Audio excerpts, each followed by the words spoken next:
롯이 아브라함을 떠난 후에 여호와께서 아브라함에게 이르시되 너는 눈을 들어 너 있는 곳에서 북쪽과 남쪽 그리고 동쪽과 서쪽을 바라보라.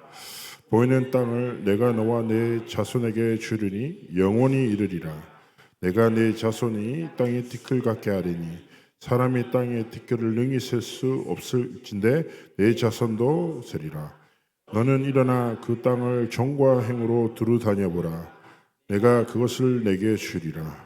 이에 아브라함이 장막을 옮겨 헤브론에 있는 마므레 상수리 숲으로 이르러 거주하며 거기서 여호와를 위하여 제단을 쌓았더라. 아멘. 오늘 새로운 전환점이라는 제목으로 우리 하나님의 말씀을 좀 나누고 기도 제목을 좀 찾았으면 좋겠습니다. 중직자로 부름받았다 이 말은 이제 앞에 서 있는 앞에 섰단 말은 누군가가 그의 발자취를 보고 따라오고 있다는 거죠. 그래서 교회라는 공동체가 사실상 목회자들과 중직자들이 하나 되어 앞서 하나님이 원하시는 길을 걸어가면 우리가 걷는 발자취를 따라 우리 후대들이 일어나 더 큰 하나님의 영광을 회복시키시는 것이죠. 그래서 우리가 함께 빛의 여정을 함께 걸어가고 있는 중요한 기도 제목 속에서 인도 받고 있는데요. 오늘 이 성경의 본문은 너무 잘 아시는 내용이에요.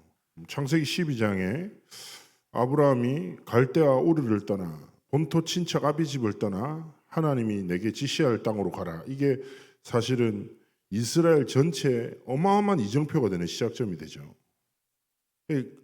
가는데 하나님이 후손을 주시기로 약속도 하셨는데 쉽게 얘기하면 언약은 언약이고 현실은 현실이라. 그러다 보면 사람들이 적절한 타협을 한단 말이에요. 하나님의 능력은 하나님의 능력인데 내 삶은 삶이지. 그래서 상식적인 선에서 내 혈육이잖아. 조카를 딱. 왜냐하면 내가 나이도 있고 다 합리적이에요. 틀린 이야기가 아니라니까. 근데 그 속에 근본에 뭐가 있냐면 불신앙이 있단 말이에요. 그 불신앙의 기준이 되는 건 뭐예요? 자기 기준이라. 세상 기준과 자기 기준으로 인해서 그래 말씀이지. 근데 도저히 이 말씀이 내 삶에 이루어질 게 안 믿어지는 거예요. 그러니까 사람들이 볼 때는 굉장히 합리적이고 객관적이지만 하나님이 보실 때는 전혀 하나님을 믿지 않는 대부분 99%의 그리스도인들이 그렇게 해서 신앙생활 하거든요. 말씀을 믿습니까? 여론을 믿습니까? 여론 믿어요. 왜냐하면 사람들이 그거를 선택한 이유가 있다는 거예요. 네? 복음을 말하지만 결국에는 자기 이익에 문제가 딱 생긴다. 그럼 자기 인생 선택하고 그렇게 살아갑니다. 근데 너무 합리적이라서 대놓고 말하기도 좀 뭐하단 말이에요. 우선순위도 쉽게 바꾸기도 하고 하는데 제가 말씀드렸잖아요. 중직자란 말은 이 언약의 여정을 앞서 걸어가는 사람, 우리의 발자취가 새 가족들에게 또 렘넌트들에게 여정이 되는 사람. 그렇다면 하나님 앞에서 우리의 삶의 새로운 전환점 신앙생활 할 때 무엇을 가져야 되겠습니까? 자, 어떻게 보면 아브라함이 말씀을 붙잡고 시작했지만 그 과정 속에서 자기의 불안감을 해결하기 위해서 조카 롯을 선택했고, 근데 계속 갈등이 일어나. 사인을 주시는 거야 하나님이. 다시 언약 앞으로 돌아서라. 약속 붙잡고 하나님 앞에 네 자손에게 내가 축복하겠다. 속으로 얘기했겠지. 롯도 제 자손 아닙니까? 근데 그 속에 뭐가 있다고? 불신앙이 있다니까요. 그래서 새로운 전환점의 가장 첫 번째 시작은 뭡니까? 내 속에 있는 모든 합리적으로 포장되어 있는 불신앙을 다 내버려야 돼요. 상식적이고 세상의 기준에 맞게끔 너무 괜찮지만 사실은 하나님의 말씀과 하나님의 뜻과 계획을 믿지 않는 불신앙을 다 내버려야 돼요. 그게 시작입니다. 그래서 뭐합니까? 아브라함 선택하는 거예요. 조카한테. 네가 오른쪽으로 가면 내 왼쪽으로 갈게. 네가 선택해라. 그 창세기 13장 초반의 얘기잖아요. 그때 롯이 다투면서 어떤 지역을 선택합니까? 기름지고 풍요로운 땅. 예?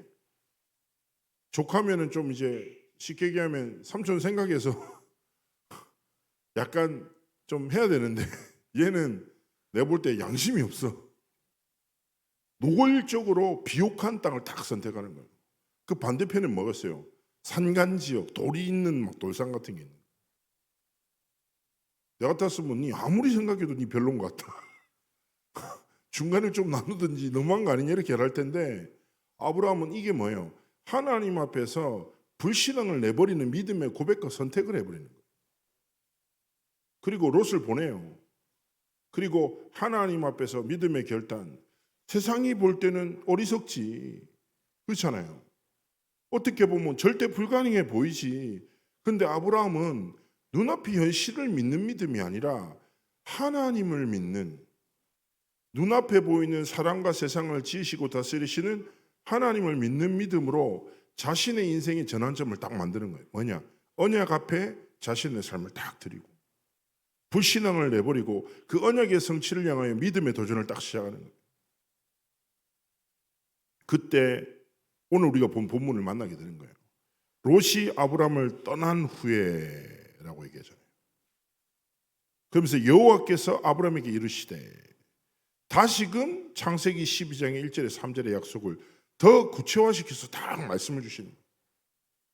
그리고 이게 중요한 게 아니라 하나님의 말씀이 딱 임했어요. 이 말씀을 듣고 아브라함이 무엇합니까? 바로 그 보이는 현실적인 눈으로 볼 때 척박해 보이는 그 땅으로 가는 거예요. 18절이죠. 뭐라고 합니까?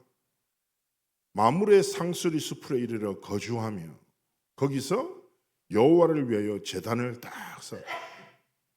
이게 무슨 말입니까? 예배를 해보겠다 이 말 아니에요. 뭐냐?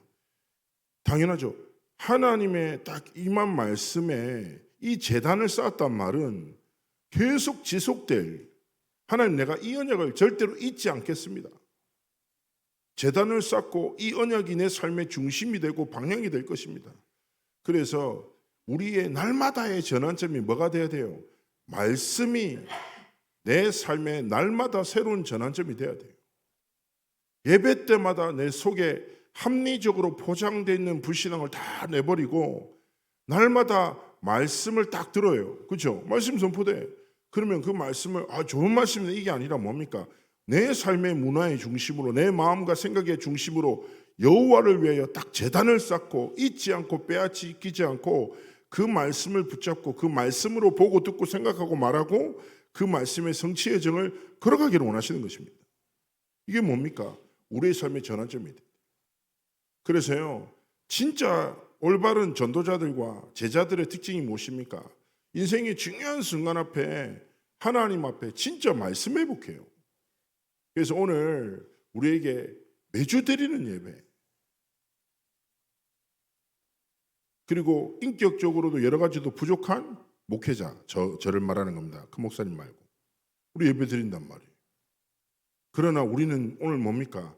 하나님, 오늘 예배가 새로운 전환점이 되게 하시고, 이번 선교대 예배 드립니다. 이번 선교대 들어보니까 40개국에서 한 800명의 현지 제자들 와서 선교사 합숙이 한 1,400명 정도가 이제 이번 모여서 집회를 할 것 같아요. 선교대는 얼마나 올지 모르겠죠. 뭐 직장 생활 하시는 분들은 사실 오기 힘드셔요. 그렇지만 이번에 선교대의 제목이 뭐냐면 준비된 새로운 전환점이거든요. 많은 혼란 속에서 하나님이 뭘 주십니까? 말씀. 그래서 우리는 뭡니까? 모든 상황과 모든 순간 속에서 다른 것이 아니라 하나님의 말씀을 붙잡고 말씀 앞에 무릎 꿇고 내 모든 불신앙을 내어버리고 우리의 삶의 간절한 소망이 뭐가 되어야 됩니까? 하나님의 말씀이 내 삶에 성취되게 하옵소서. 말씀이 내 인생의 길이 되게 하시고 그 말씀의 성취가 내 미래가 되어 하나님께 영광 돌리는 은혜와 축복이 있도록 함께 해달라고. 그래서 오늘 그 어느 것보다 은혜를 사모하는 마음으로, 우리 성도님들 중에서 그런 분도 계실 겁니다. 중직자분 중에서 말씀을 들어도 다 그게 그건 것 같고 잘 모르겠습니다. 제가 늘 말씀드리잖아요. 그 상태에 머물면 안 돼요. 어떤 분은 어떤 어려움이 내 마음과 생각을 사로잡아서 내 속에 불신앙을 막 주고 힘듭니다. 할 수 있어요. 근데 거기 사로잡히면 안 된다니까요. 하나님의 진짜 은혜를 구하고 하나님 내 속에 모든 불신앙이 무너지게 해달라고.